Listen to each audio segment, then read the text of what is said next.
เถระเปื่อนสหธรรมิกสหพรหมจารีทุกรูปทุกองค์ปกห่มรักษาศรัทธาสาธุชนคนดี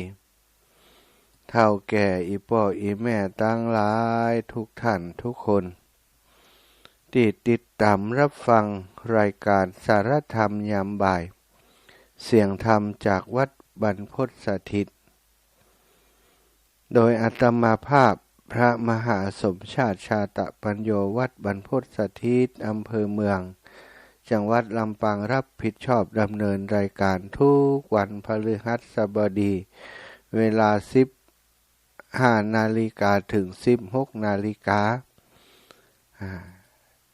ผ่านทางเครือข่ายสถานีวิทยุคลื่นสีขาวเพื่อชาวประชาซึ่งออกอากาศจากวัดปากตังเจริญอำเภอดอยหล่อจังหวัดเชียงใหม่ส่งไปยังสถานีวิทยุในเครือข่ายคลื่นสีขาวของเฮาหลายสถานีในช่วงเวลานี้10 กว่าสถานีที่รับสัญญาณไปส่งไปถึงบ้านถึงจองศรัทธาเฒ่าแก่อีพ่ออีแม่ตั้งหลายพี่น้องต่างเมืองฝางแม่อายชัยประการก็สามารถติดตามรับฟังได้ทางสถานีวิทยุในเครือข่ายของเฮาที่อยู่ต่างเมืองฝางวิทยุเพื่อการศึกษาศาสนาวัฒนธรรมคณะสงฆ์อำเภอฝางซึ่งตั้งอยู่ที่วัดพระพุทธบาทอุดมน้ำบ่อสาวาโดยเมตตาบารมีของหลวงพ่อท่านพระครูสุจิตตานุรักษ์ด็อกเตอร์ครูบายี่แก้วเมตตารับสัญญาณไปส่งให้กับพี่น้องต่างเมืองฝางทุกท่านทุกคนได้สดับรับฟังทุกวันหลายช่วงโมงหลายช่วงเวลาด้วยกันต่างเชียงใหม่ก็มีสถานีวิทยุของวัดฝายหินวิทยุห้วยตองซักสถานีวิทยุวิทยาลัยสงฆ์นครลำปางต่างลำปางลำพูนเชียงใหม่ก็สามารถรับฟังรายการพร้อมกันอยู่ในขณะนี้ได้ยินดีต้อนรับโยมป่อยโยมแม่โยมพี่โยมน้องทุกท่านทุกคนเข้าสู่รายการสารธรรมยามบ่ายกราบในเมตตาครูบาอาจารย์ถวายความเคารพแสดงความนับถือต่อครูบาอาจารย์ศรัทธาอีพ่ออีแม่ทั้งหลายมีวันแม่ก็ย่อมจะมีวันป่อเนาะผ่านมาแล้ววัน12 สิงหาเป็นวันแม่แห่งชาติถือเอาวันพระราชผ่านมาแล้ววันนี้วันที่5 เดือนธันวาก็เป็นวันพ่อแห่งชาติถือที่9ซึ่งแม้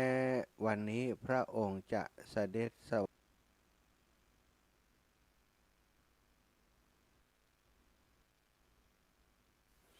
แต่ว่าสิ่งอันเป็นคุณงามความดีที่พระองค์ได้ตลอดรัชสมัยของพระองค์ยังความสงบสุขยังความก่อนประชาชนคนไทยของเฮาหลายหมื่นหลายพัน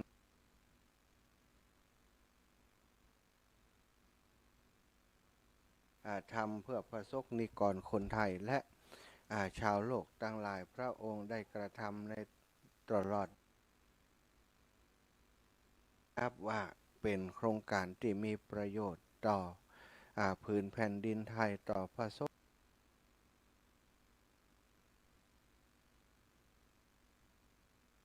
แผ่นดินที่แห้งแล้ง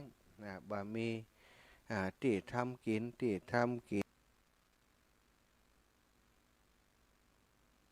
อุ่นพระองค์ก็เข้าไปบริหารจัดการ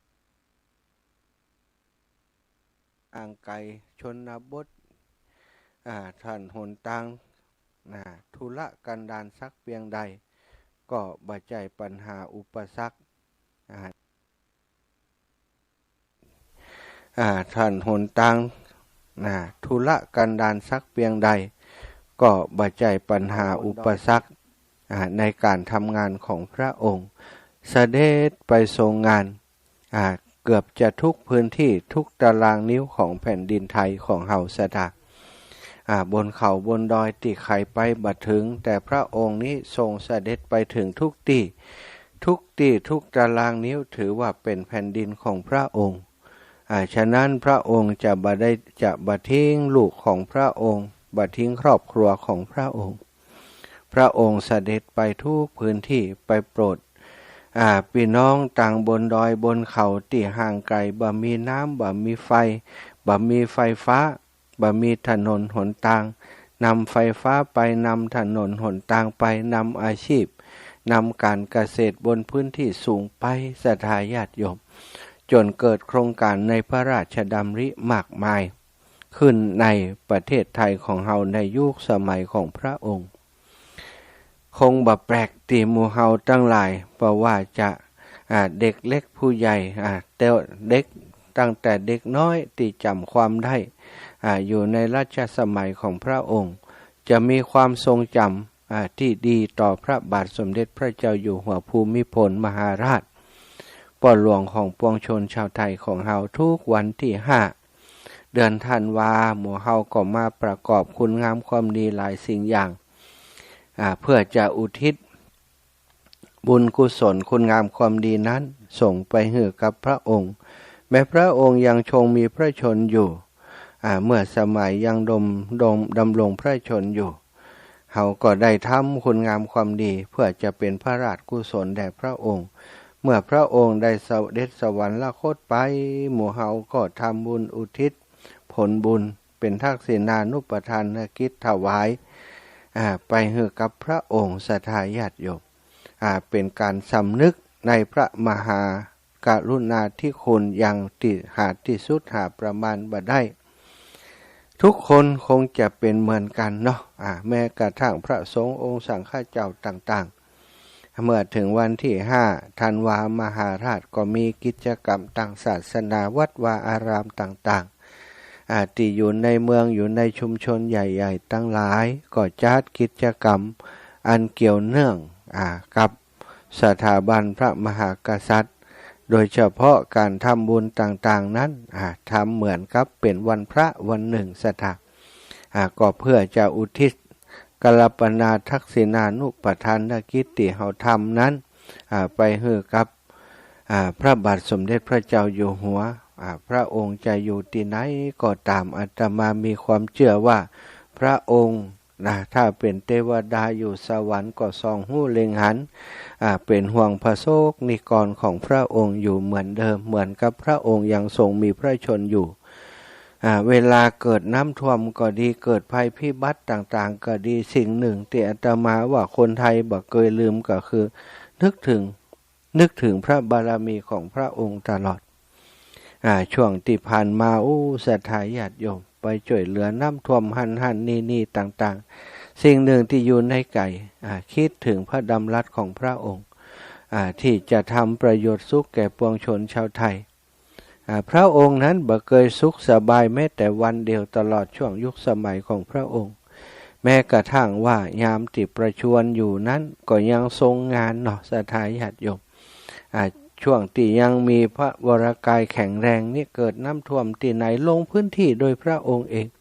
เข้าไปแก้ปัญหาไปดูประตูระบายน้ำตรงนั้นตรงนี้ทำไมบ่เปิดทำไมบ่ใครมีพักตบชวาอยู่เยอะๆต้องกำจัดต้องระบายทำทุกอย่างเพื่อความสงบสุขความสุขของพระสงฆ์นิกรคนไทยในสมัยที่มีน้ำท่วมนักในช่วงหนึ่งที่น้ำท่วมเมืองแปะที่น้ำท่วมเกิดความเสียหายทั้งชีวิตและทรัพย์สินพระองค์ถึงกับเรียกผู้ว่าราชการแต่ละจังหวัดมาประชุมชี้แจงมาประชุมหาแนวทางในการแก้ไขปัญหาด้วยพระองค์เองสัทบ่มีกษัตริย์พระองค์ไหนในโลกใบนี้ที่ทำพระราชกรณียกิจนักหน่วงเหมือนพระบาทสมเด็จพระเจ้าอยู่หัวรัชกาลที่9พ่อหลวงของปวงชนชาวไทยที่ทำหลายโครงการที่ทำปัจจุบันนี้ก็ก่อเกิดประโยชน์มหาศาลแก่พระสงฆ์นิกรเขื่อนต่างๆที่พระองค์ทรงได้มีพระราชดำริกระทำอยู่นั้นก็เป็นเขื่อนที่ปัจจุบันนี้ก็มี ประโยชน์เกิดผลในการ ผลที่ดีทางเศรษฐกิจทางความปลอดภัยของประชาชนเขื่อนแต่ละเขื่อนก็แก้ไขปัญหาเรื่องขาดแคลนน้ำในพื้นที่ต่างๆแล้วก็แต่ละพื้นที่แต่ละแห่งนั้นพระองค์ก็ได้ทำ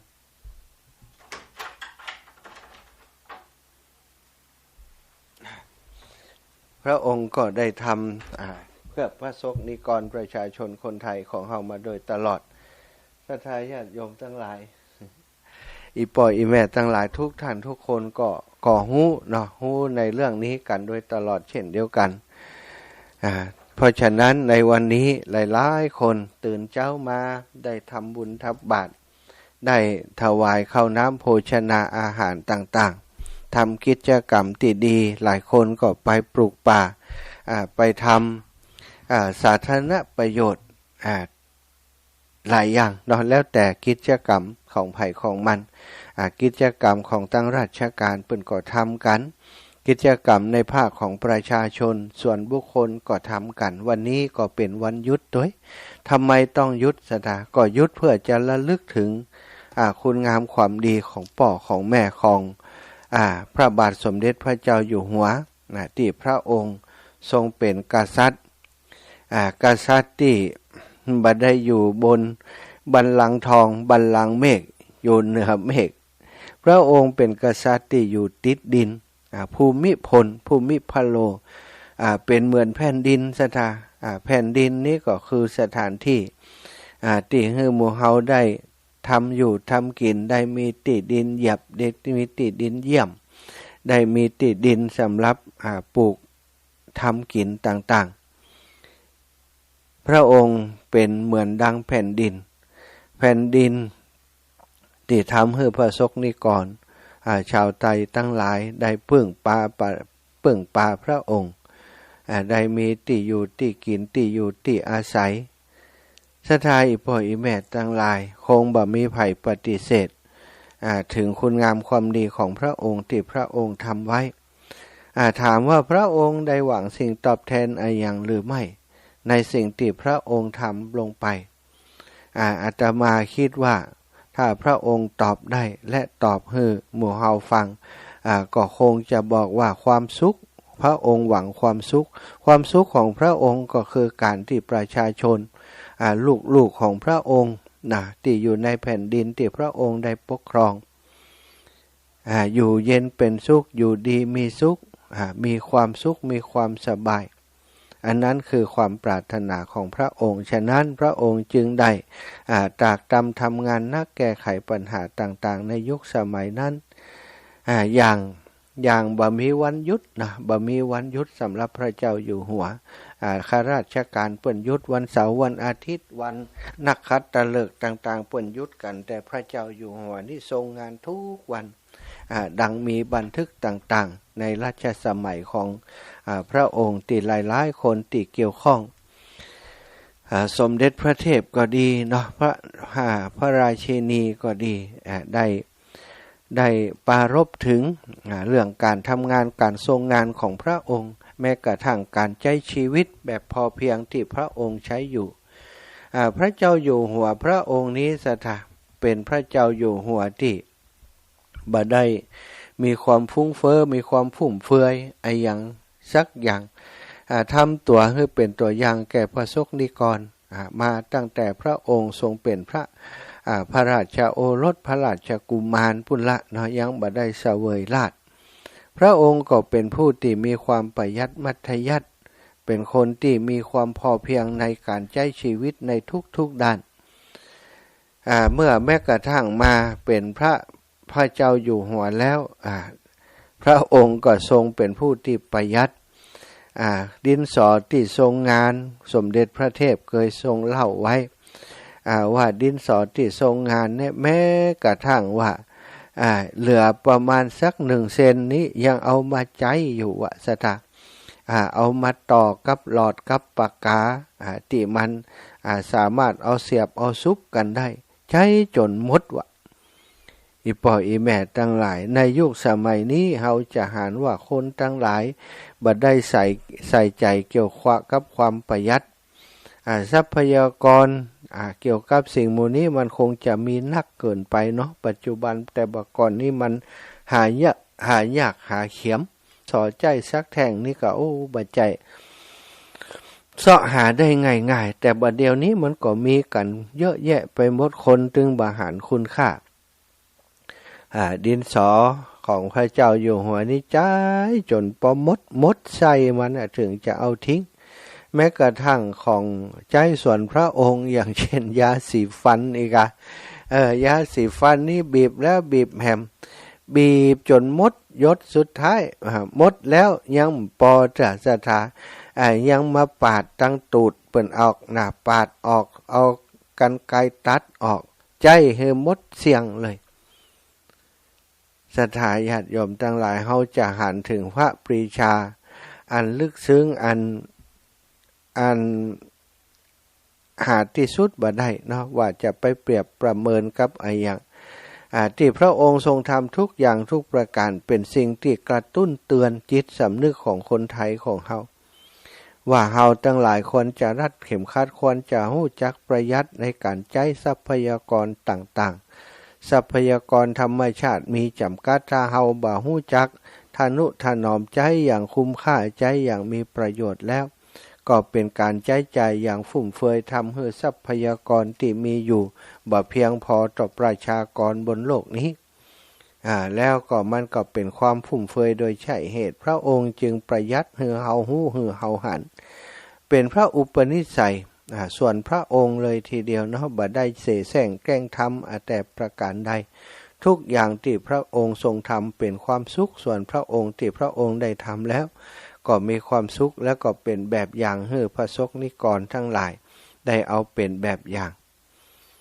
แต่วันนี้เฮาทั้งหลายก็คงจะนึกได้ถึงคุณงามความดีนึกได้ถึงพระภาคของพระองค์ที่พระเจ้าอยู่หัวนี่ศรัทธาญาติโยมก็เปรียบเสมือนกับพระเจ้าองค์หนึ่งของไทยคนไทยเฮาเนาะเหมือนกับปฏิบัติตัวเหมือนกับพระสงฆ์องค์หนึ่งนะองค์หนึ่งจะการที่จะหันพระองค์ไข้หัวต้องคัดต้องแข็งนี่จะบ่มีนะศรัทธาจงจะทรงพอใจก็แค่แย้มพระสวนยิ้มงามๆเท่านั้นนั่นคือพระอริยบทที่เฮาทั้งหลายได้หันตลอดรัชสมัยของพระองค์หน้าตาอาจจะเคร่งขรึมไปแต่เคร่งขรึมแล้วดูแล้วมันสงบเย็นหันพระองค์แล้วมันก็สงบเย็นมีความสุข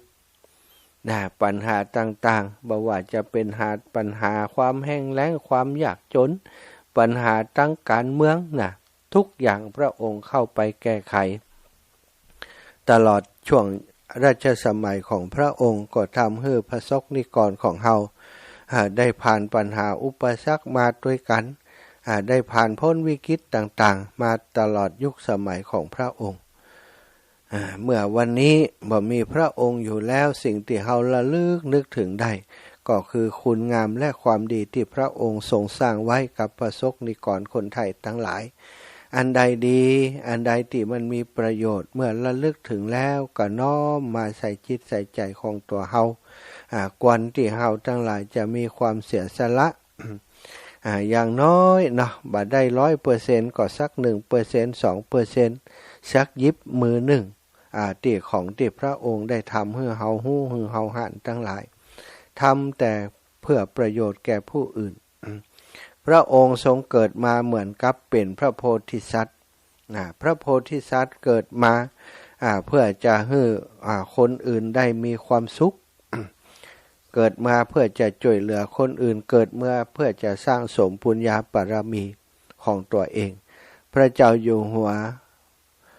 ภูมิพลอดุลยเดชมหาราชอาตมาคิดว่าเป็นปางหนึ่งของพระโพธิสัตว์ศรัทธาญาติโยมในอนาคตไปหน้านี้พระองค์คงบัดธรรมดาจะไปเป็นอย่างในไปนาก็บ่ฮู้ละเพราะการที่เกิดมาในฐานะของกษัตริย์ในประเทศเอกราชประเทศใดประเทศหนึ่งนั้นก็เป็นด้วยบุญด้วยวาสนาของแต่ละคนของพ พระองค์นี้มีบุญวาสนามาเป็นกษัตริย์ในเมืองพุทธเป็นกษัตริย์ในประเทศไทยของเฮาแล้วได้สั่งสมอบรมปุญญาบารมีของพระองค์ตลอดยุคสมัยทำให้เฮาทั้งหลายได้มีความสุขในยุคสมัยนั้นวันนี้ก็น้อมจิตน้อมใจปฏิบัติสั่งสมอบรมคุณงามความดีทุกอย่างทุกประการก็ระลึกถึงพระองค์ไว้เนอะศรัทธาญาติโยมความดีความงามต่างๆตั้งหลายวันนี้ได้ทำอะไรอย่างหรือว่าวันนี้ทำต่ออีกวันพรุ่งนี้จะทำต่อจะทำความดีเพื่อพระองค์นึกถึงพระองค์ก็สร้างสมคุณงามความดีในสิ่งต่างๆพระเจ้าอยู่หัวของเฮานั้นศรัทธาอีป่อยอีแม่ตั้งหลายเป็นผู้ที่รักษาศีลเป็นปริสุทธิศีลบอกว่าศีล5ศีล8พระองค์นี้จะรักษาศีลอยู่ตลอดพระองค์ทราบว่าพระองค์จะในวันอุโบสถเนี่ยพระองค์จะบ่ทรงนอนบนที่นอนอันอ่อนนุ่มต่างๆทรงนอนเสื่อธรรมดาหมอนธรรมดาเสื่อธรรมดาแล้วก็อธิษฐานอุโบสถศีลอันนี้ก็คือผู้ปฏิบัติศรัทธาถ้าเราอยากจะก้าวไปถึงขนาดนั้นก็ต้องปฏิบัติอย่างที่พระองค์ท่านทรงกระทำน้อมจิตน้อมใจระลึกถึงพระองค์ท่านเอาบุญเอากุศลทุกอย่างทุกประการที่เฮาทั้งหลายได้กระทำปั่มเปงในวันนี้เนอะบ่ว่าจะเป็นการฮื้อตานบ่ว่าจะเป็นการรักษาศีลทำประโยชน์เพื่อชุมชนเพื่อสังคมต่างๆอุทิศไปให้กับพระองค์ได้ทุกอย่างทุกประการขอให้ศรัทธาญาติโยมทั้งหลายที่ได้ทำคุณงามความดีวันนี้นึกถึงพระองค์โดยนึกถึงป่อผู้เป็นป่อของเฮาโดยเพราะว่าวันพ่อแห่งชาติบ่ได้จำกัดอยู่แต่ว่าแก่แค่พระบาทสมเด็จพระเจ้าอยู่หัวผู้เป็นป่อทุกคนบนผืนแผ่นดินไทยบนโลกใบนี้ควรจะได้รับการระลึกถึงคุณงามความดีของคำว่าป่อนั้นก็มีมากมายมหาศาลบ่น้อยกว่าความคุณงามความดีของคนที่เป็นแม่ศรัทธาป่อทุกคนป่อทุกคนอาจจะป่อทุกคนนี้ย่อมจะมีความรู้สึกที่ดีย่อมมีความฮักความห่วงใยในลูกในเต้าของตัวเก่าได้สร้างสมสิ่งที่เป็นประโยชน์แก่ลูกถ้าบ่มีป่อเฮาก็คงบ่เกิดขึ้นมาบนโลกใบนี้อาตมานี้มีป่อที่อายุเปิ่นบ่ยาวต่อใดอายุได้42ปีจากลูกจากเต้าไปความทรงจำเกี่ยวกับป่อก็มีแต่ช่วงในวัยตอนเฮาน้อยๆเนาะป่อนี่ก็ปาญะปาสร้างหลายอย่างหลายประการป่อเป็นคนเก่งเรื่องค้าเรื่องขายค้าขายทำไร่ทำนาเป็นคนที่ความคิดทันสมัยสร้างการสร้างงานให้ลูกให้เต้าให้ครอบครัวอยู่กันอย่างมีความสุขเมื่อสิ้นป่อไปก็ลำบากเนาะอาตมาภาพกับคุณแม่กับน้องๆนี่ หลังจากป่อได้เสียชีวิตไปพี่สาวก็ต้องออกจากโรงเรียนอาตมาภาพจะได้เรียนต่อก็บ่ได้เรียนสักครับความฝันที่มีอยู่ก็ล่มละลายไปหมดความจริงถ้าป่อยังอยู่ก็ชีวิตจะเปลี่ยนแปลงไปในรูปแบบใดก็บ่แน่นอนที่แน่ๆนี้ลูกทุกคนจะได้เรียนตามที่ตั้งใจไว้แน่นอนแต่ว่าเมื่อเสี่ยงป่อไปก็เหลือแต่แม่ก็บ่ได้เบียดเบียนแม่กันเนาะอาตมาพี่สาวก็จบมศ.3 ก็ออกมาเฮียอาตมาจบมศ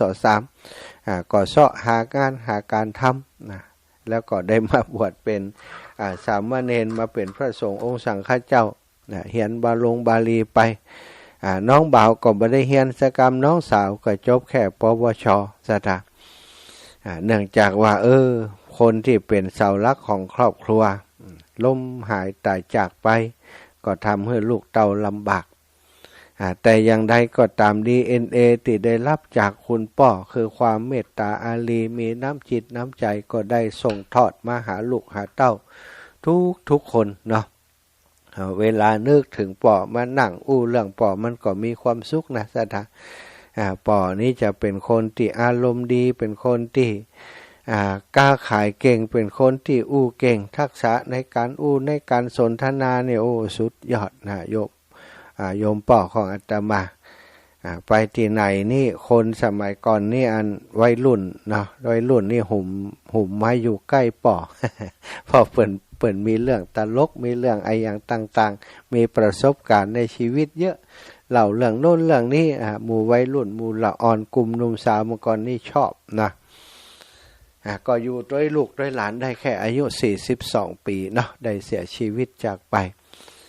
ตอนนั้นบอกว่าเป็นโรคไออย่างแต่ว่าลักษณะอาการก็คือ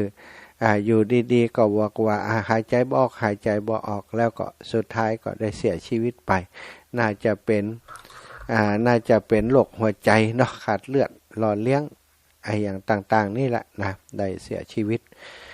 จากไปก็ระลึกถึงป่อวันนี้ทำคุณงามความดีทุกครั้งทุกอย่างที่ทำมาก็นึกถึง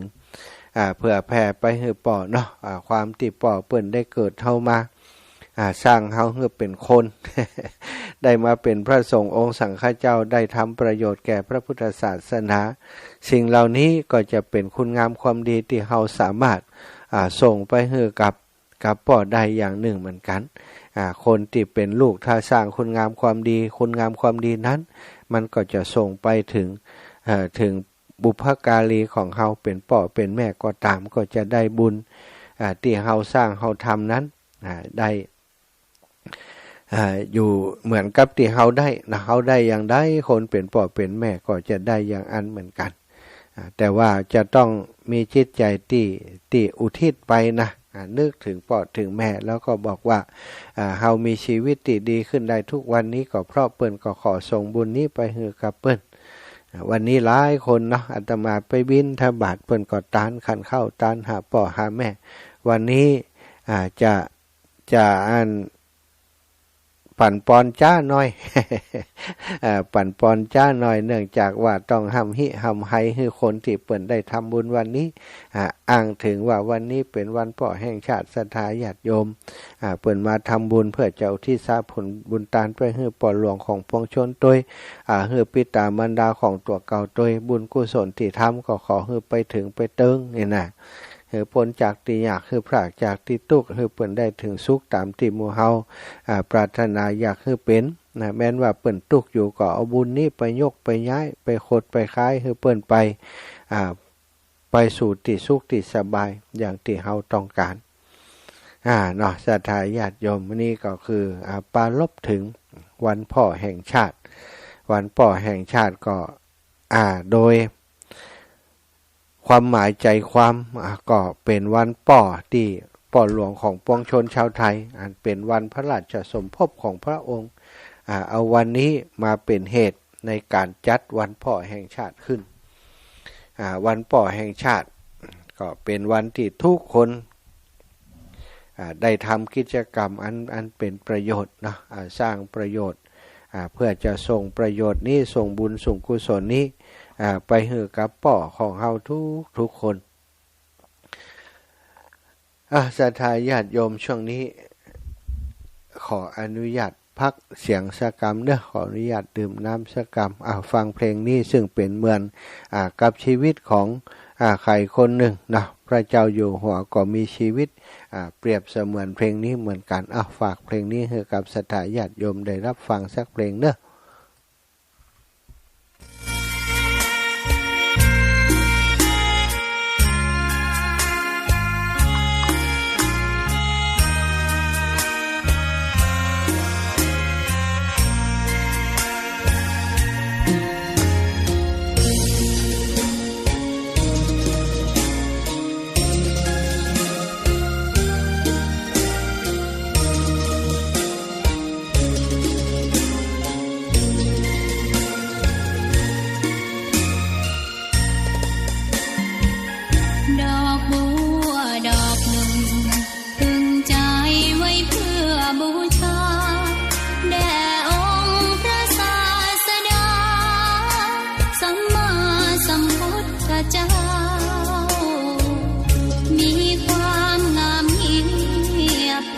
เปรียบเทียบเขาเทียบเราใครมองไม่งามช่างเขาแต่เจ้าก็คือดอกบัวด้วยความสัตย์ซื่อ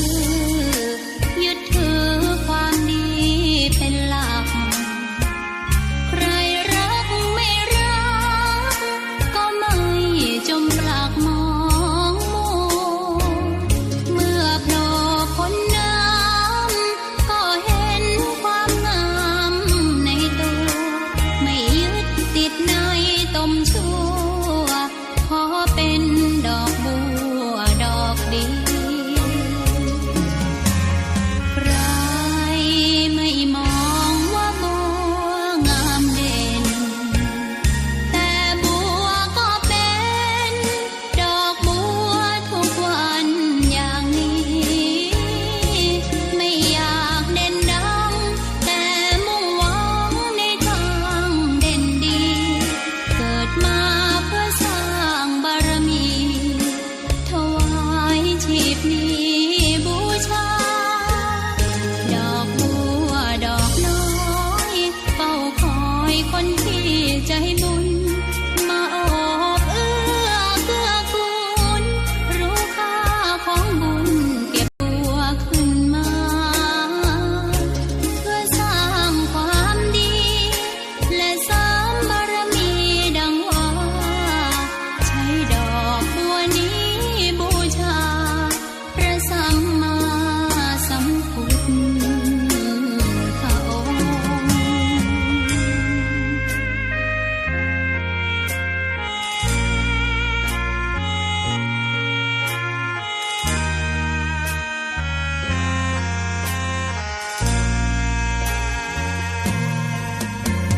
ใครไม่มองว่าบัวงามเด่นแต่บัวก็เป็นดอกบัวทุกวันอย่างนี้ไม่อยากเด่นดังแต่มุ่งหวังในทางเด่นดีเกิดมาเพื่อสร้างบารมีถวายชีพนี้บูชาดอกบัวดอกน้อยเฝ้าคอยคนที่ใจบุญมาโอบเอื้อเกื้อกูลรู้ค่าของบุญเก็บบัวขึ้นมาเพื่อสร้างความดีและเสริมบารมีดังว่าใช้ดอกบัวนี้บูชา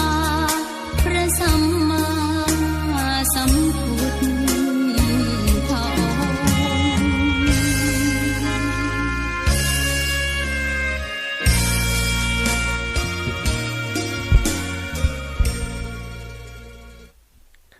์ ศรัทธาสาธุชนคนดีตั้งหลายพักเบรกเนาะ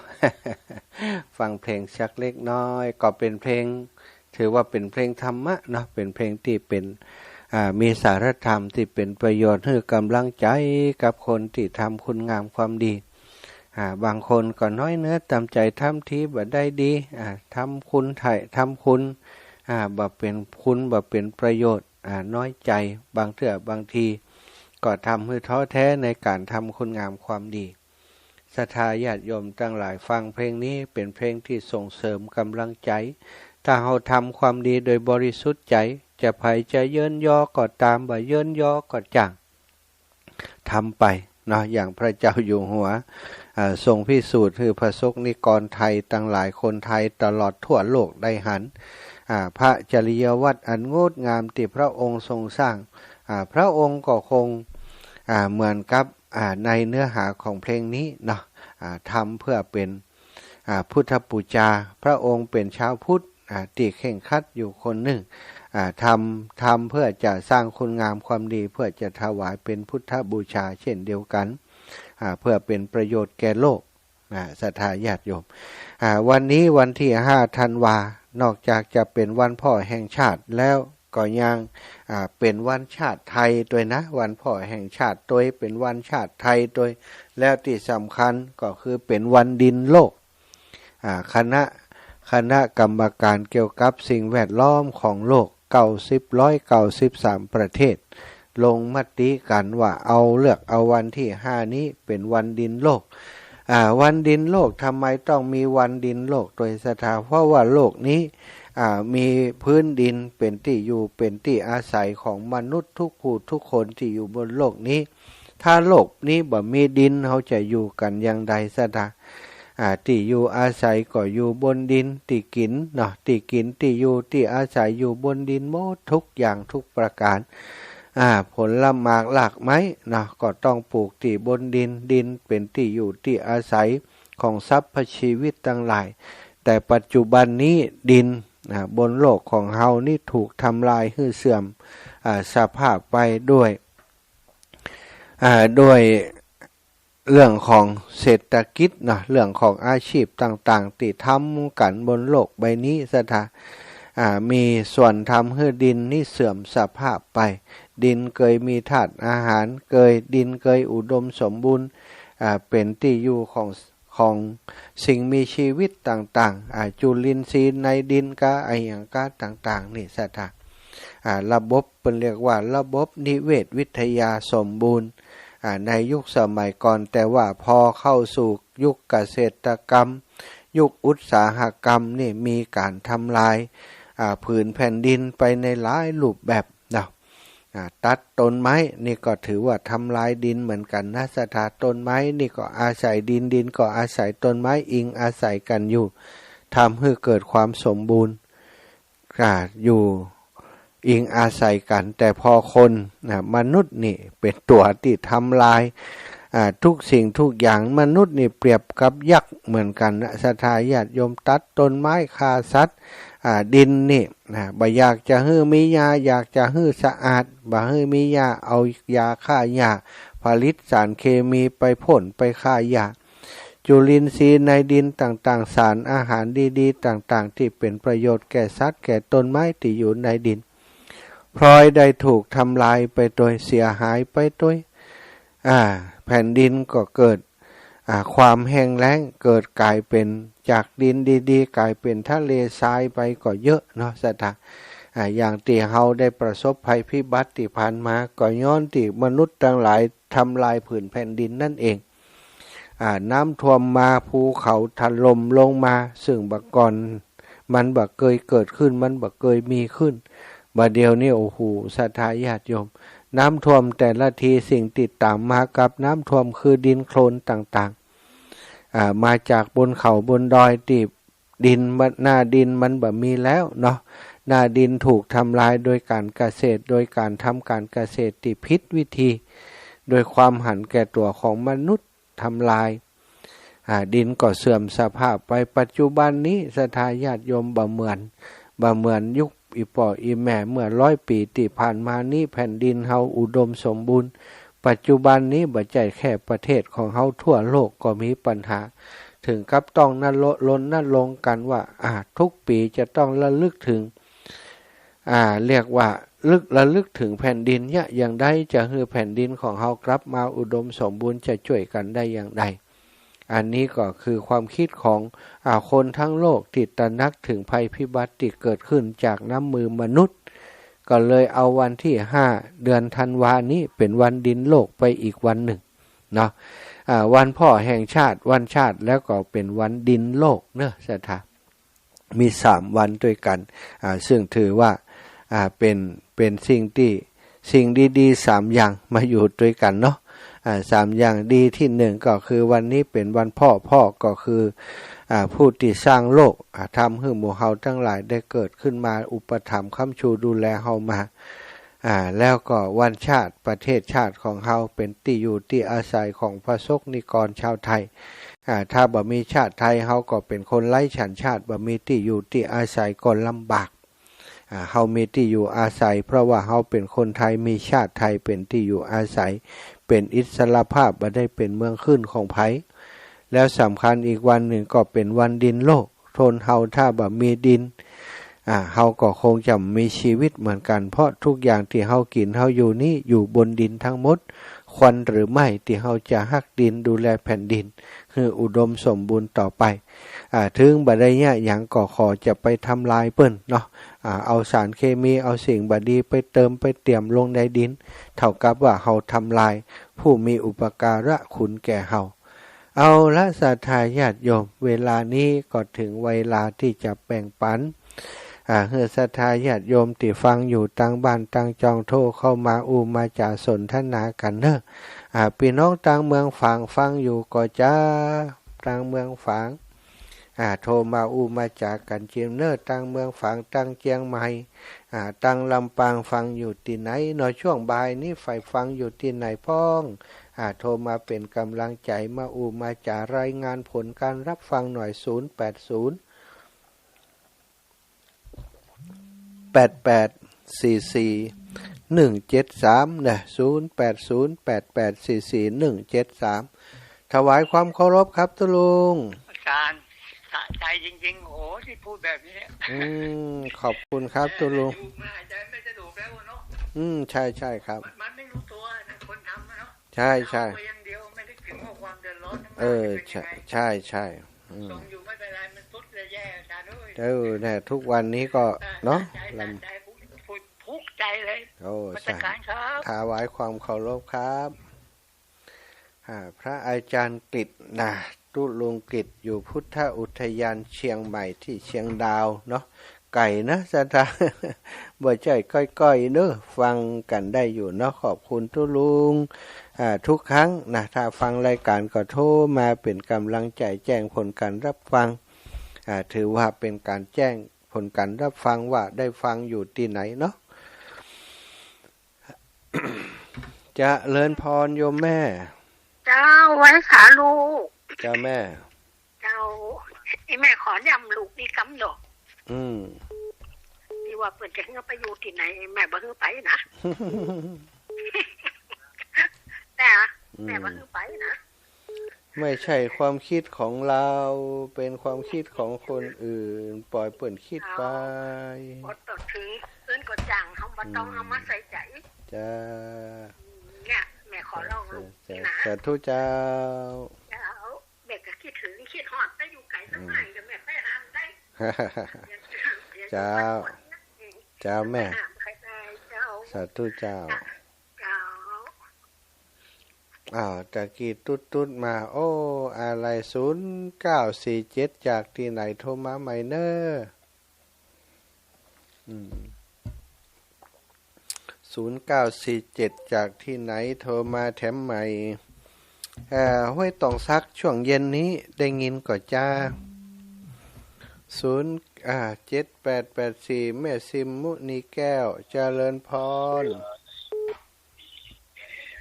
ว่าจ่ายาวลูกพระอาจารย์จ้าแม่วันนี้มีง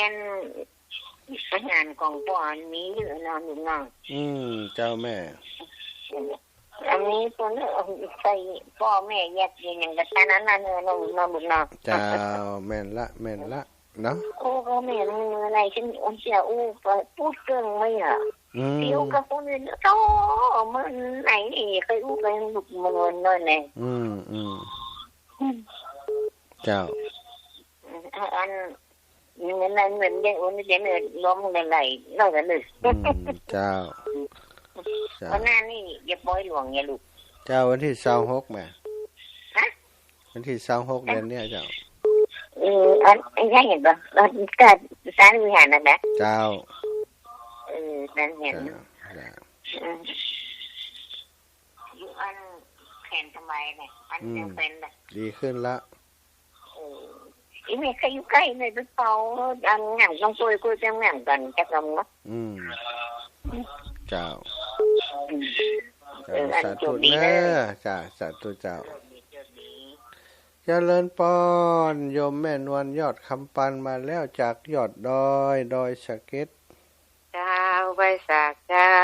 วันนี้วันเจ้าวันนี้วันพ่อบัดได้ไปเก็บกาแฟก้าไปพักกะตอนอยู่ไปอยู่กะเจ้าไปเจ้ามันไปซ้ำไปแต่ว่ามันเลี้ยวเจ้าเจ้าแม่ก็ได้ทำบุญเถิดพ่อคุณป่อไปแล้ว100 บาทละเจ้าในหมู่บ้านล่ะปุ้นวัดพระสิงห์เจ้าเพิ่นมาท่านมหาหน่วยนะเจ้าเจ้าแม่จังหอมไปตลอดนะท่านคนนี้อย่างนะเจ้าดีแล้วเนาะเพิ่นจะเถิดพ่อคุณป่อจ้าดีกะวันนี้วันป่อวันที่7นี่ทุกเจ้าเพิ่นมาวันนี้เพิ่นมานอนคิวต่ำผูกไปออกเดินธุดงค์เนาะแล้ววันผูกเพิ่นมานอนฝั่งกำแพงแล้วก็แต่คือหมู่บ้านฝั่งกำแพงใส่บาตรวันนี้บ่ได้ใส่บาตรมัน เจ้าเพิ่นยังอยู่โรงพยาบาลว่าอยู่เจ้าเจ้าเปกลับมาวันเนี้ยแต่ถึงแล้วบ่ถึงยังโหเดียวสักกรรมแม่ขึ้นไปยื้อเนาะเจ้าดีละจ้าเป็นกำลังใจเนอะสาธุอย่าแม่บุญรักษาอยู่ดีมีสุขเนอะจ้าอยู่ดีมีสุขอายุมั่นขวัญยืนแม่อุ้ยอินแม่สาบสะเมงจ้าไว้ตาบุญรอดอารมณ์ดีบุญรอดบุญล่วงฟังธรรมะสบายใจอยู่บ้านสบายดีจุกใจจะไปมากเมาหัวก็อดเอาล่ะฟังธรรมะเมาหัวก็อดเอาล่ะเมาหัวก็อดเอากะเมาหัวตัวกะได้ฟังธรรมแล้วมันจึงฟังธรรมะแล้วใจดีละดีกันอันนี้ก็จะโคจะเข้าปุจจามันพูดนี่โอ้เจ้า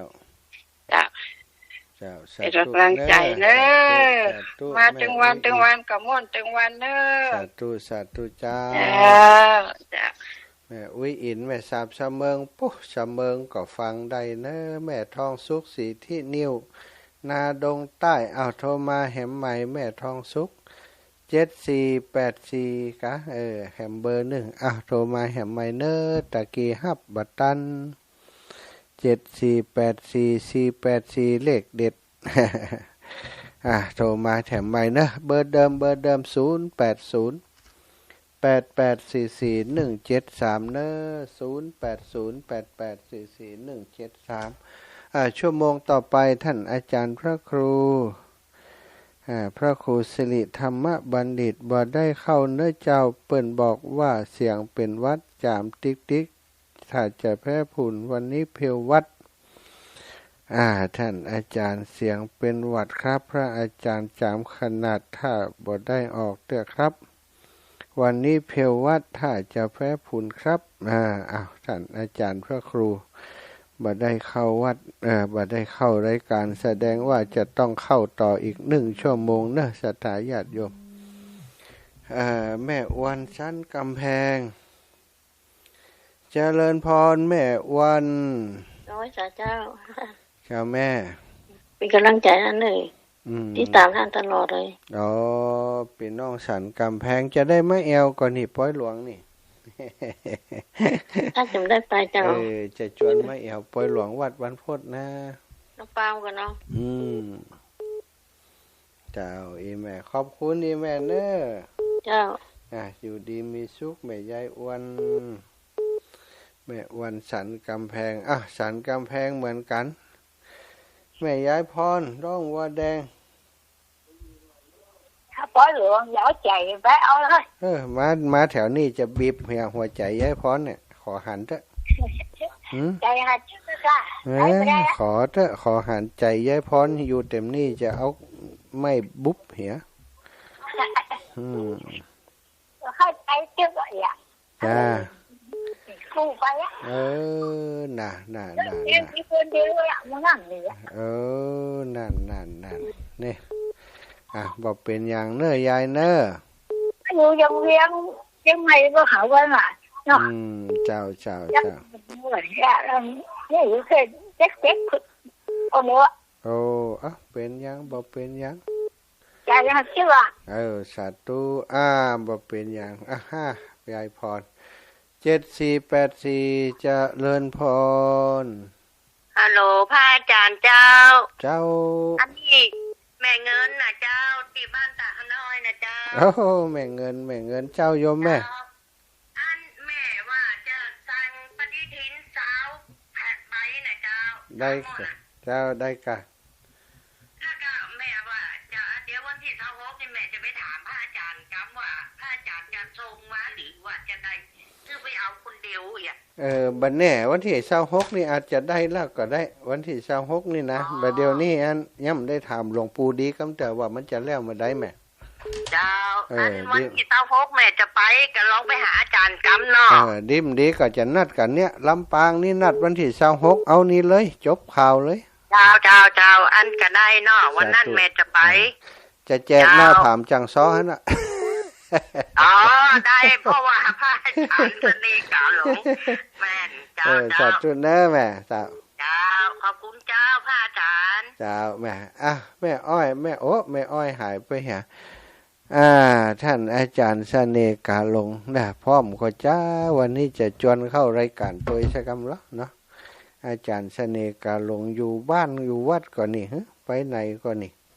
ช่วงบ่ายนี่นะฟังอยู่ก่อนท่านอาจารย์จมถึงเนอะนี่ชั่วโมงที่2นี่ท่านอาจารย์พระครูสิริธรรมบัณฑิตบ่ได้เข้ารายการเนอะท่านอาจารย์จะให้ท่านอาจารย์เข้าแทนเจริญพรแม่อ้อยเจ้าแม่คนนี้บ่ได้ก็ค่อยบอก บอก จะไปว่าอันไหน บอกฟังถึงวันย้ายหัวคนอื่นยังหัวได้ยินมาจูเนี่ยดูแสดงว่าฟังเอาเตี่ยฟังจุถ้าฟังกูสั่งกะหูเปิ้นอู้ถึงวันที่26ที่26แต่เจ้าอันท่านแม่นั่นเพิ่นจะสบายนะแม่หยังแม่เกียงคำแม่เกียงคำปุ่นกะแม่น้อยยังบอกแล้วว่าเพิ่นบ่สบายเนอะมันบ่มีไปเฝ้านั่นลูกมันเฝ้าคนตายไปเป็นกลางคืนกะโอ้พร้อมโหกำเตือได้อย่างใดจะไปเยี่ยมไปว่าแม่กัดหน้าอกโอ้มากะ2-3 วันก่อนนี้นะอ๋อเจ้าลูกเบาที่เป็นตำรวจเพิ่นเอาไปโรงพยาบาลนี่ล่ะอ๋อล่ะไปขึ้นโรงพยาบาลนู่นแหละเจ้าสาธุขอบคุณเดี๋ยวที่26แม่จะไปเจ้าท่านอาจารย์ช่วงว่างก็บ่ายนี่ผมอยู่การหลวงไม่อยู่ครับจบข่าว มีข่าวทำส่งมาก็ได้หรอมีก็มีในนี่อาจารย์อ๋อล่ะมันเป็นอย่างอันพอดีท่านพระครูสิริเปิ่นนั้นบ่ได้เข้าเปิ่นบอกบ่เดียวนี่จังก็จะให้คนเข้าอันจ่วยสักน้อยอีกนะการหลวงไม่ใช่ครับมาซื้อของกะผมมาซื้อเบียร์ครับโอ้ยสาธุอาจารย์ตามสบายนะอาจารย์เด้อสาธุครับจะถ่ายญาติโยมเด้อเอาละเวลาชั่วโมงแรกนี่หมดนะก็จะพักเบรกสักกรรมเดียวทางสถานีจะมีการสปอร์ตของสถานีแล้วก็มาพบกันใหม่ในช่วงที่2เน้อศรัทธาญาติโยมทุกท่านทุกคน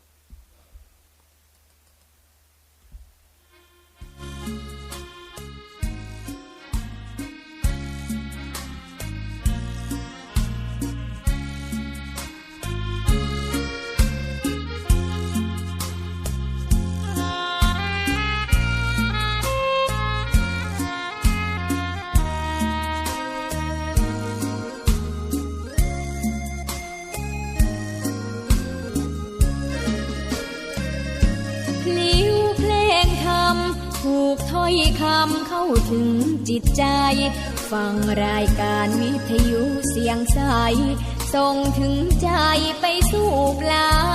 ยนาสารธรรมน้อมนำมองพระศาสดาบอกผู้คนทั่วลา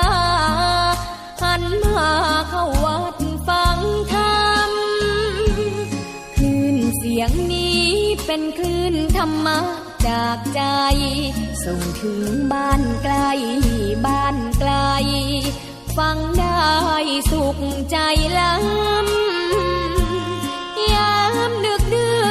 นค่ำคืนมีงานต้องทำเป็นคลื่นสารธรรม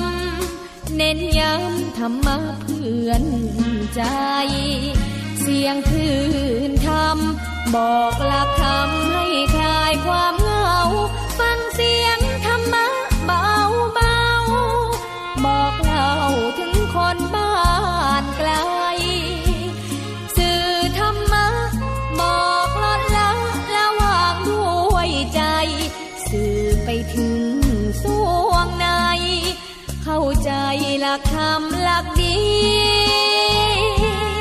ลิ้วเพลงธรรมผูกสัมพันธ์จิตใจร่าเริงฟังสาระธรรมะบันเทิ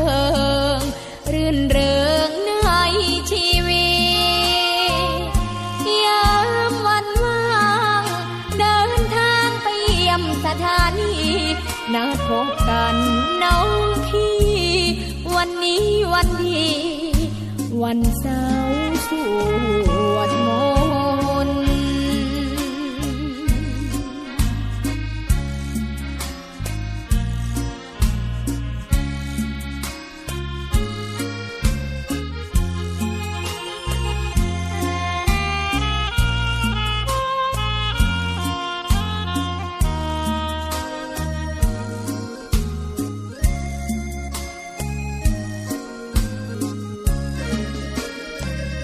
เสียงคลื่นทำบอกหลักธรรมให้คลายความเหงาฟังเสียงธรรมะเบาเบาบอกเล่าถึงคนบ้านไกลสื่อธรรมะบอกลดละละวางด้วยใจสื่อไปถึงสวงในเข้าใจหลักธรรมหลักดีเพลงธรรมถูกสัมพันธ์จิตใจร่าเริงฟังสาระธรรมะบันเทิงรื่นเริงในชีวิตยามวันว่างเดินทางไปเยี่ยมสถานีนัดพบกันน้องพี่วันนี้วันดีวันเสาร์สวดมนต์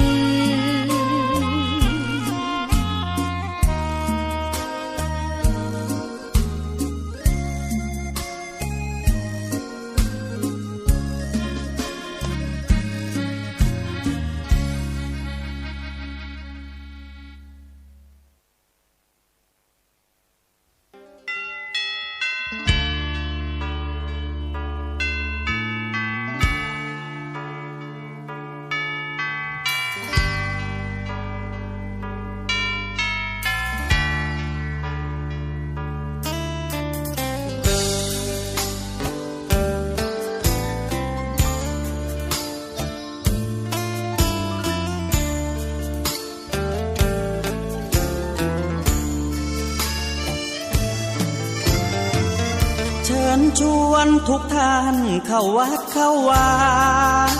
ฟังธรรมะจากหลวงตา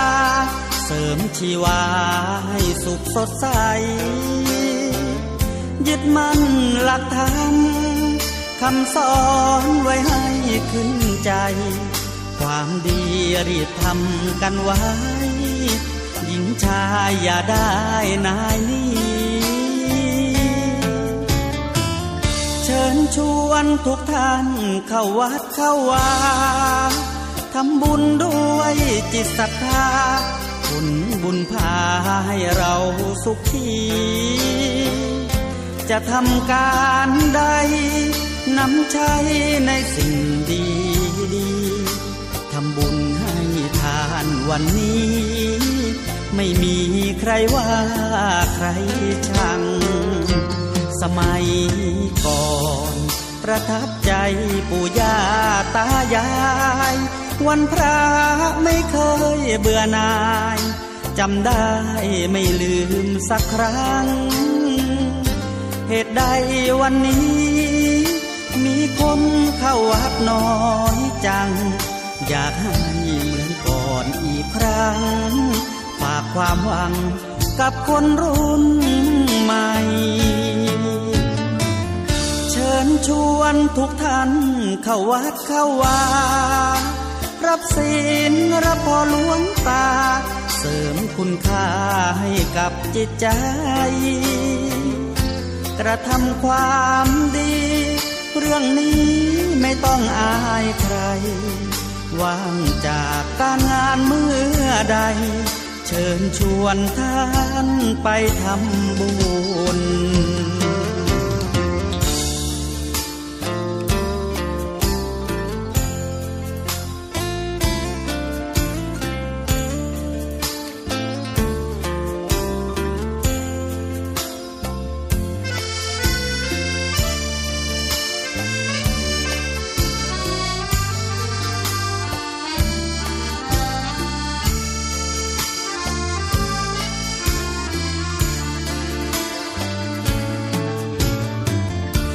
ญชวนทุกท่านเข้าวัดเข้าวารับศีลรับพรหลวงตาเสริมคุณค่าให้กับจิตใจ กระทำความดีเรื่องนี้ไม่ต้องอายใคร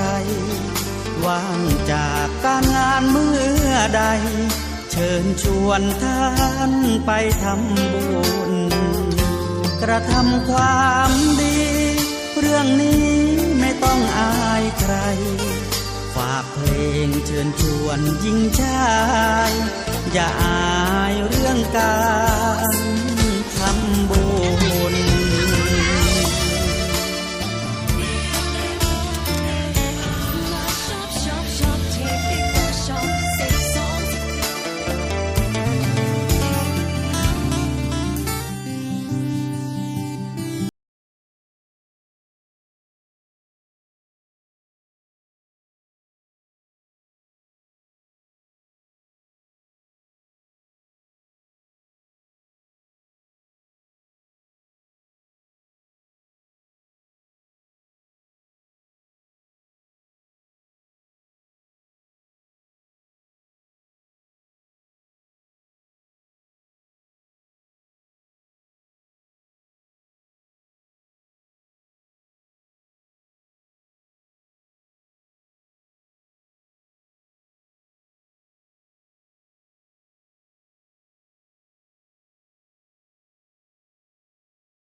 สักวัน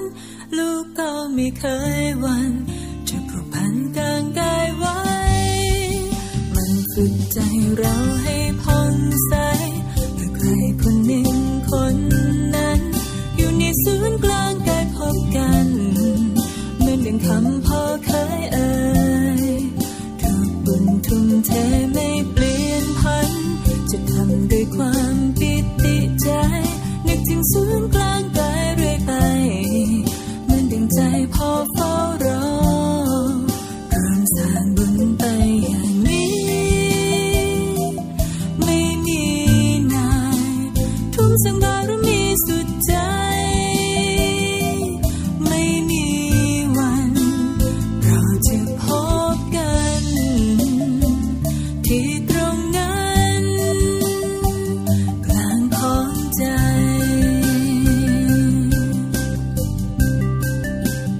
เราจะพบกันไม่แปรผัน แม้ว่า ในหลวงคะ หนูสัญญาว่า หนูจะตั้งใจเรียนจบหนูจะกลับมาพัฒนาบ้านของหนู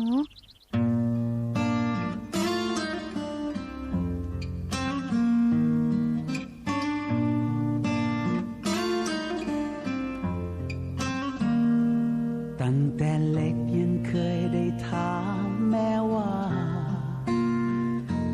บนข้างฟ้าบ้านเรานั้นติดรูปใครที่แม่คอยบูชาประจำก่อนนอนทุกคืนจะต้องไหว้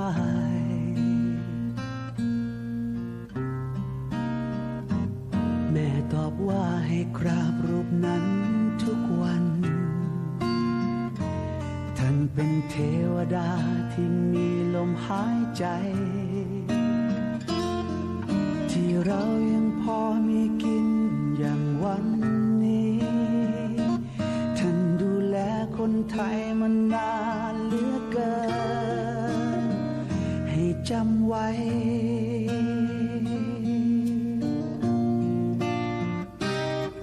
เป็นรูปที่มีทุกบ้านจะรวยหรือจนหรือว่าจะไกลไกลเป็นรูปที่มีทุกบ้า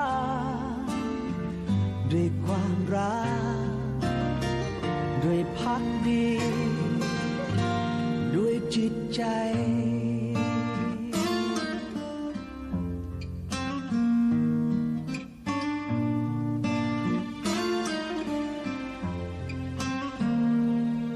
เติบโตมากี่สิบปีที่ผ่านภาพที่เห็นคือท่านทำงานทุกวันเมื่อไรเราทำอะไรที่เกิดท้อแค่มองดูรูปบนข้างฟ้าจะได้กำลังใจจากรูปนั้น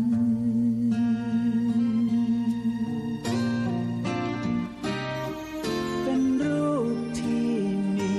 ทุกบ้านจะรวยหรือจนหรือว่าจะไกลไกลเป็นรูปที่มีทุกบ้านด้วยความรักด้วยภักดีด้วยจิตใจจะขอตามรอยของพ่อท่องคำว่าเพียงและพอจากหัวใจเป็นลูกที่ดีของพ่อด้วยความรัก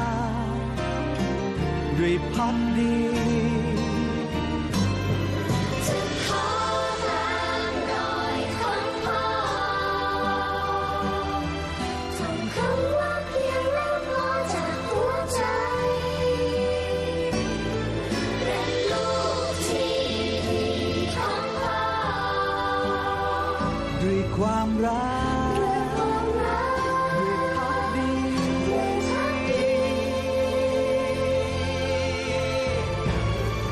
จะขอ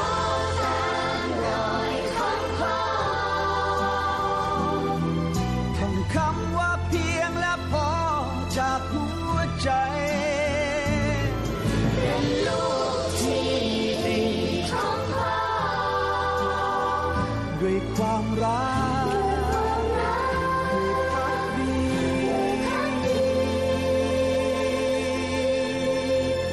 ด้วยความรัก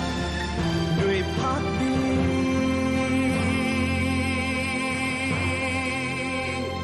ตลอดไป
ทั้งหลายเนอก็ชั่วโมงที่2นี้อยากจะให้ศรัทธาญาติโยมได้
ระทรงเป็นดั่งสายฝนชโลมติดทั่วทุกทิศโปรยปลายทุกถิ่นที่นับบัดนี้สิ้นแล้วพระภูมิร้อยวจีมิอาจกลั้นความอาลัยทรงเป็นศูนย์รวมใจไทยทั้งชาติทุกทั่วราชน้อมจิตพิษสมัยขอเป็นข้ารองพระบาททุกชาติไปเสด็จในสวงสวรรค์นิรันดร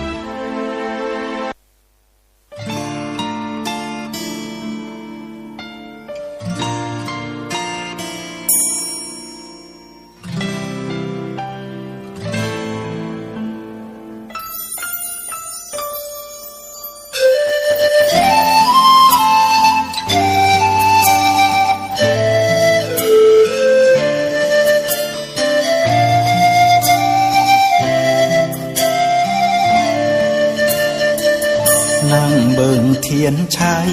ที่จุดไว้หน้ารูปในหลวงหลานน้อยมาทวงว่าเป็นยังลุงจึงร้องไห้เช็ดน้ำตาบ่ทันจักสิบอกหลานว่าจังได้ตั้งแต่ในหลวงจากไปหัวใจก็จุกน้ำตาชาตินี้เกิดมาก็ท่องคำว่าทรงพระเจริญแม่พ่อพาเอิญพระเจ้าอยู่หัวกราบไหว้เดินลาคนไทยทั้งแผ่นดินนี้บารมีในหลวงรักษากอดหลานเบิ่งรูปข้างฟ้าบ่ฮู้น้ำตาเพลอมาตอนไหนสิบอกหักจังใดบอกรักอย่างไรให้พ่อได้ยินเสียงร้องไห้ของคนบนดินได้ยินถึงฟ้าหรือไม่สิทำความดีรักษามัคคีที่พ่อสอนไว้เป็นวิธีบอกรักส่งไปถวายบุญให้พ่อบนสวรรค์เล่าสู่หลานฟังบอกรักดังๆด้วยการทำดีรักพ่อแบบนี้ช่วยดึงใจพาไทยข้ามผ่านที่ในหลวงท่านทรงห่วงใยคืออยากให้คนไทยรักกันหากเรารักพระองค์ท่านก็ต้องช่วยกันตามรอยความดี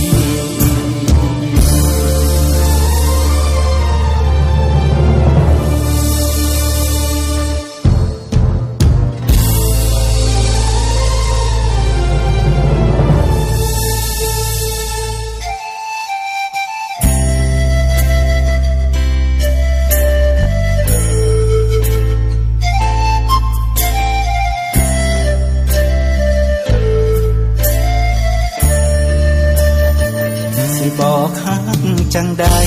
บอกรักอย่างไรให้พ่อได้ยินเสียงร้องไห้ของคนบนดินได้ยินถึงฟ้าหรือไม่สิทำความดีรักษามัคคีที่พ่อสอนไว้เป็นวิธีบอกรักส่งไปถวายบุญให้พ่อบนสวรรค์เล่าสู่หลานฟังบอกรักดังๆด้วยการทำดีรักพ่อแบบนี้ช่วยดึงใจพาไทยข้ามผ่านที่ในหลวงท่านทรงห่วงใย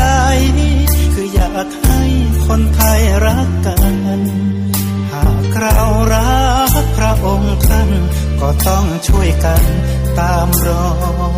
ยความดี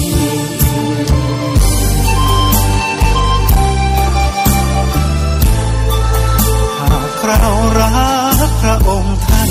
ก็ต้องช่วยกัน รักษามัคคี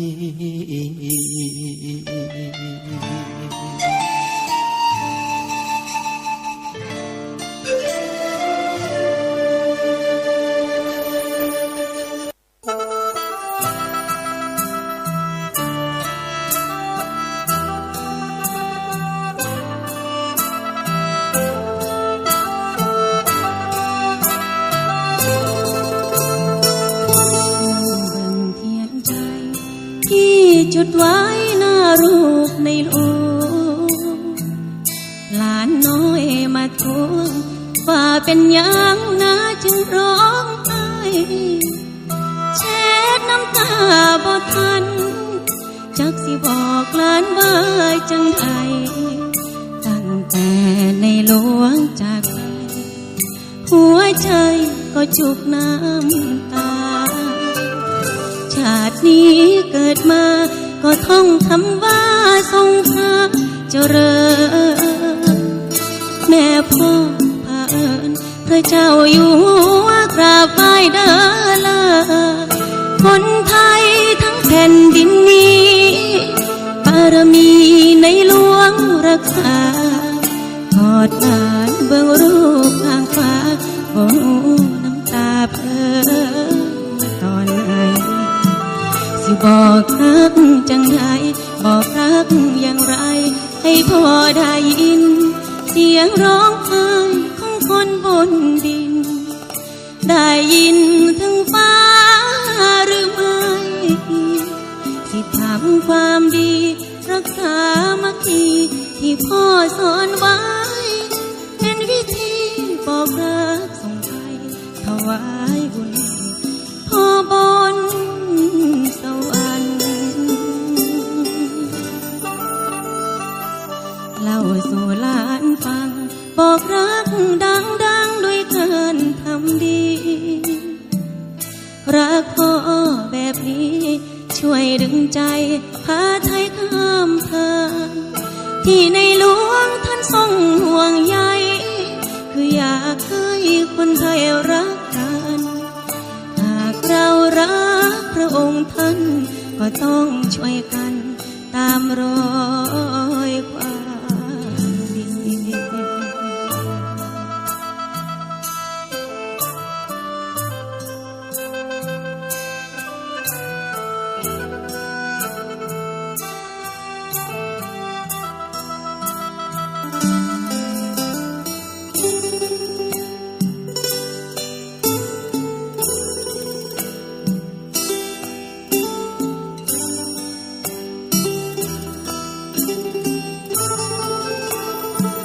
สิบอกรักจังใด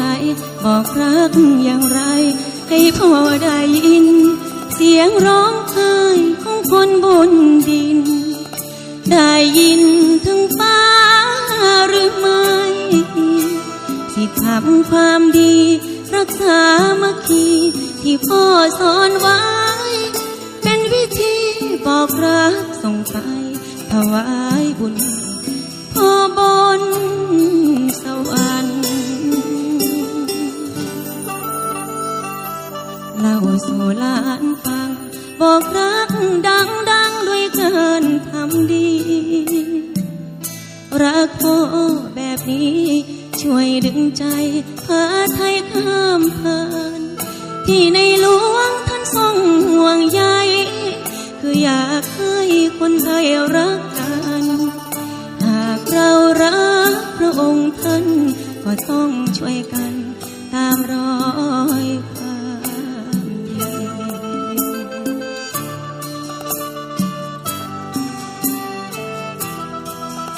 หากเรารักพระองค์ท่านก็ต้องช่วยกันรักษามัคคี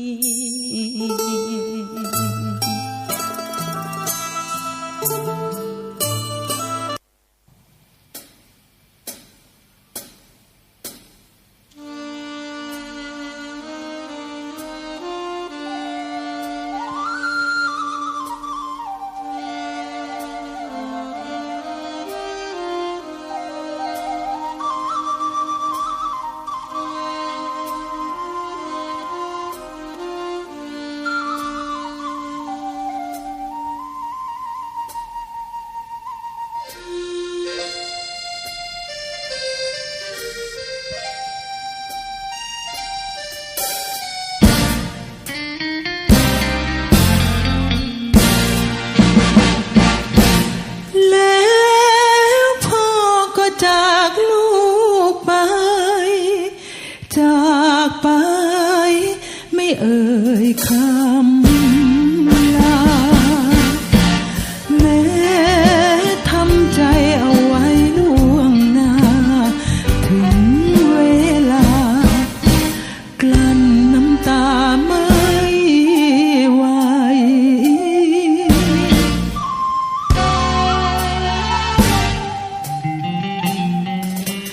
เสียงครวญคร่ำไปทั่วขวานทองความหม่นหมองครอบครองอยู่ทั่วไทยแม้แต่ฟ้าก็ยังร้องไห้เหมือนรู้ใจคนไทยอะไรอาวรณ์พ่อเหนื่อยมานานนักงานหนักไม่ค่อยได้พักผ่อนพันยอดดอยร้อยทุ่งนาป่าดอนพ่อห่วงหาทองประสบนิกรของพ่อ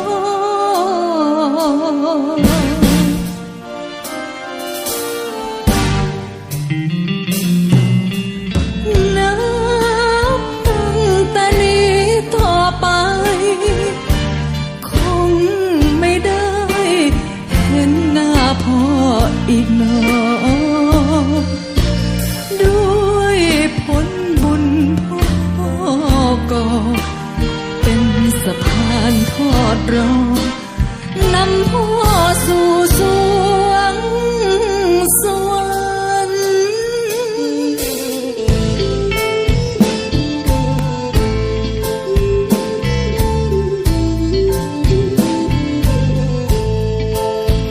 ขาดพ่อเหมือนเรือท่อหักเราจงรักสามัคคีกันไว้ทำตามคำสอนของพ่อชาติไทยก็เดินต่อไปได้พ่อคอยจับจ้องมองมาจากชั้นฟ้าสวรรค์ข้าไลถ้าลูกทุกคนรักพ่อจงสานต่อตามรอยพ่อไปรักษาบ้านเมืองเอาไว้รักษาบ้านเมืองเอาไว้ให้พ่อภูมิใจว่าเป็นลูกพ่อ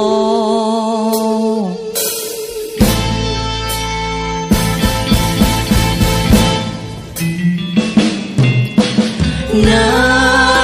บตั้งแต่นี้ต่อไปคงไม่ได้เห็นหน้าพ่ออีกหนอด้วยผลบุญพ่อก็เป็นสะพานทอดรอนำพ่อสู่สวงสวรรค์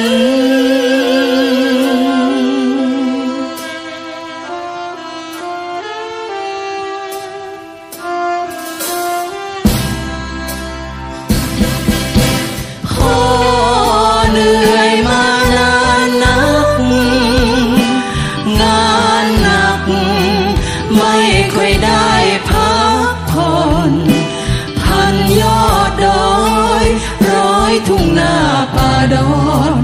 พ่อหวังหาทอนพระสุขนิกรของพ่อนับตั้งแต่นี้ต่อไปคงไม่ได้เห็นหน้าพ่ออีกหนอด้วยผลบุญพ่อก็เป็นสะพานทอดรอนำพ่อสู่สวงสวรรค์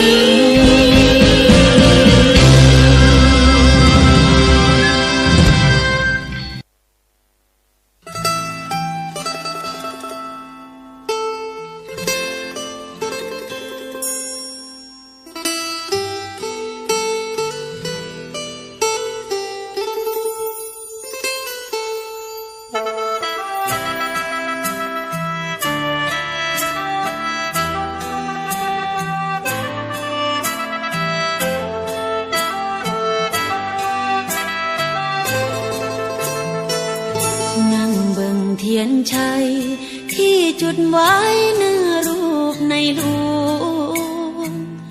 หลานน้อยมาทวงว่าเป็นยังนะจึงร้องไห้เช็ดน้ำตาบ่ทันจักสิบอกหลานว่าจังใดตั้งแต่ในหลวงจากไปหัวใจก็จุกน้ำตาชาตินี้เกิดมาก็ท่องคำว่าทรงพระเจริญแม่พ่อพาเอิญพระเจ้าอยู่หัวกราบไหว้เดินลาคนไทยทั้งแผ่นดินนี้บารมีในหลวงรักษากอดหลานเบิ่งรูปข้างฟ้าบ่หูน้ำตาเพลอ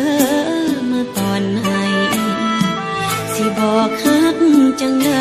บอกรักอย่างไรให้พ่อได้ยินเสียงร้องไห้ของคนบนดินได้ยินถึงฟ้าหรือไม่สิทำความดีรักษามัคคี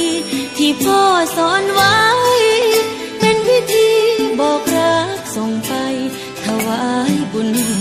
พ่อบนสวรรค์เล่าสู่หลานฟังบอกรักดังๆด้วยการทำดีรักพ่อแบบนี้ช่วยดึงใจพาไทยข้ามผ่านที่ในหลวงท่านทรงห่วงใยคืออยากให้คนไทยรักกันหากเรารักพระองค์ท่านก็ต้องช่วยกันตามรอยความดี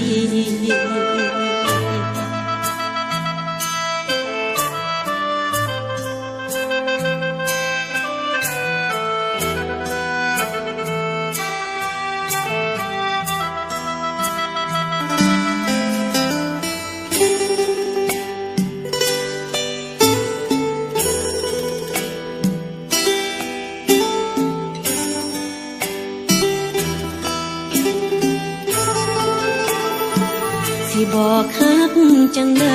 บอกรักอย่างไรให้พ่อได้ยินเสียงร้องไห้ของคนบนดินได้ยินถึงฟ้าหรือไม่ที่ทำความดีรักษามัคคีที่พ่อสอนไว้เป็นพิธีบอกรักส่งไปถวายบุญพ่อบนสวรรค์เล่าสู่หลานฟังบอกรักดังๆด้วยการทำดีรักพ่อแบบนี้ช่วยดึงใจพาไทยข้ามผ่านที่ในหลวงท่านทรงห่วงใยคืออยากให้คนไทยรักกันหากเรารักพระองค์ท่านก็ต้องช่วยกันตามรอยความดี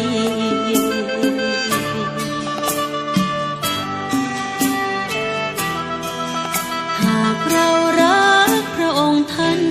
ก็ต้องช่วยกันรักษามัคคี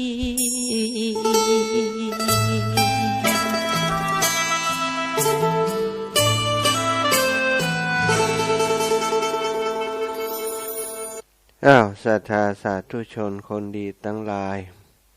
ก็เปิดเพลงตีระลึกของในหลวงของเขาเนาะเป็นวันที่5 เดือนธันวา วันตีพระสงฆ์นิกรทุกคนทุกรูปทุกนามที่ได้อยู่บนผืนแผ่นดินไทยในช่วงรัชสมัยของพระองค์ท่านก็ระลึกถึงคุณงามความดีของพระองค์คิดว่าทั่วทั้งแผ่นดินในวันนี้มีกิจกรรมต่างๆมากมายเนาะที่ปวงชนชาวไทย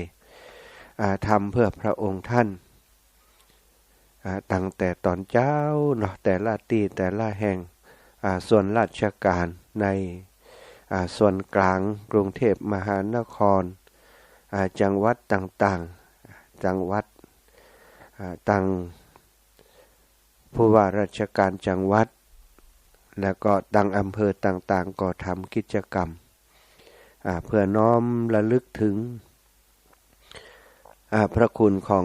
พระบาทสมเด็จพระเจ้าอยู่หัวพระชนกาธิเบศรอดุลเดชมหาราชภูมิพลอดุลเดชมหาราช เตหมู่เฮาทั้งหลายก็ว่าในหลวงนะในหลวงรัชกาลที่เก้าก็ชั่วโมงที่2บ่อยากจะอูอย่างนักอยากจะเฮือศรัทธาญาติโยมได้ลำลึกถึงคุณงามความดีของพระองค์ได้นำเพลงที่บรรดาศิลปินต่างๆได้ประพันธ์ในโอกาสต่างๆเนาะโดยเฉพาะในช่วงที่พระบาทสมเด็จพระเจ้าอยู่หัวพระชนกาธิเบศรได้เสด็จสวรรคตก็มีเพลงที่ศิลปินเพิ่นได้ประพันธ์ที่ได้แต่งก็เป็นเพลงที่มีความหมายทำให้บ่ต้องแปลบ่ต้องขยายความอย่างนักฟังก็เข้าใจละเนาะเข้าใจถึงคุณงามความดีที่พระองค์ได้สร้างกับคนไทยไว้โดยเฉพาะเพลงสุดท้ายที่เอามาเปิดคุณครูสลาคุณวุฒิได้ประพันธ์ไว้เล่าสู่หลานฟังนะก็เป็นบทเป็นการเล่าเพลงที่ทำให้เฮาได้หันภาพหลายๆอย่างของพระสงฆ์นิกรไทยของเฮาคนไทยทุกคนทุกท่านเมื่อระลึกถึงพระองค์มันบ่มีเหตุผลอื่นนอกจากระลึกถึงว่าโอ้พระองค์เนี่ยเป็นป่อทรงงานเพื่อพระสงฆ์นิกรไทยของเฮามาโดยตลอดซะนะฟังแล้วก็น้ำตาซึมเหมือนกันเนาะกัดอกนะพอวันนี้ก็เลยว่าชั่วโมงที่2นี้เปิดเพลงให้ศรัทธาญาติโยมฟังซึ่งเป็นเพลงที่รำลึกถึงพระคุณของพระองค์ท่านนะศรัทธาก็บทสุดท้ายก็บอกว่าถ้าหากพระองค์ท่านก็ให้รักษามัคคีกันคนไทยของเฮาบางครั้งบางทีเฮาละเลยลืมไปฮักในหลวงแต่ทะเลาะเบาะแว้งกันฮักป่อแต่ว่าลูกทะเลาะกันนะคนที่เป็นป่อจะสุขสบายได้อย่างใดพระองค์อยู่ที่ไหนก็ห่วงลูกนะอย่างป่อทุกคนห่วงลูกเป็นเรื่องธรรมดาถ้าลูกหักสามัคคีกันอยู่ด้วยกันอย่างมีความสุขผู้เป็นพ่อเป็นแม่ก็จะมีความสุขเนี่ยถ้าลูกทะเลาะเบาะแว้งกันนะคนเป็นพ่อเป็นแม่จะมีความสุขได้อย่างใดสัทธาเอาแล้วเนาะก็มีเวลาอีกสักประมาณ 5-6 นาทีถ้าใครฟังอยู่ในช่วงนี้อยากจะโทรมามาจามาสนทนาเรื่องใดก็ได้หรือว่าจะระลึกถึงพระคุณของป่อฟังเพลงแล้วคิดอย่างใดพ่องนะมีความรู้สึกอย่างใดหรือว่ามาได้ฟังดีกับอาจารย์ รายงานผลการรับฟังบัดใดก็ได้เอาละศรัทธาเปิดสายสัก 2-3 สายเนาะก่อนที่จะได้พักช่วงนี้ไปถึงปูนละศรัทธาญาติโยม16 นาฬิกาถึง18 นาฬิกาถึง19 ถึง20 นาฬิกานี่ก็ต่างคลื่นสีขาวจะเกาะสัญญาณไปตังเจียงใหม่อีกรอบหนึ่งเนอะตอนนี้ก็เปิดสายให้ศรัทธาญาติโยมได้โทรเข้ามาเนอะ เจริญพรจากนมัสการต่อจากไหนจ้ายมปีโทรว่าถึงทันถึงมาฮับยมปีกันแล้วโอ้ยยมปีทักดีกะเจ้าเสียงใสดีนี่วันนี้นี่สุขภาพแข็งแรงดีเสียงใสดีฟังงานตัวอากันน้ำตาซึมเพราะฉะนั้นมันไหลเลยเจ้าตัดใจนึงมาน่ะพอเขาจ่าของไปสมัยนี้นะยมปีก็นั่งให้นิดนึงมาเนี่ยเหรอเจ้าตะกี้โทรไปหาตัวอาจำพอดีมันมีสายยมปีก็เลยนี่ต้องไปเนี่ยรักษาสุขภาพของเนื้อเสียงเปลี่ยนเนื้อเสียงเหมือนเก่าเนื้อเป็นวัดกะเจ้าเป็นวัดยังบ่หายดีเด้อรักษา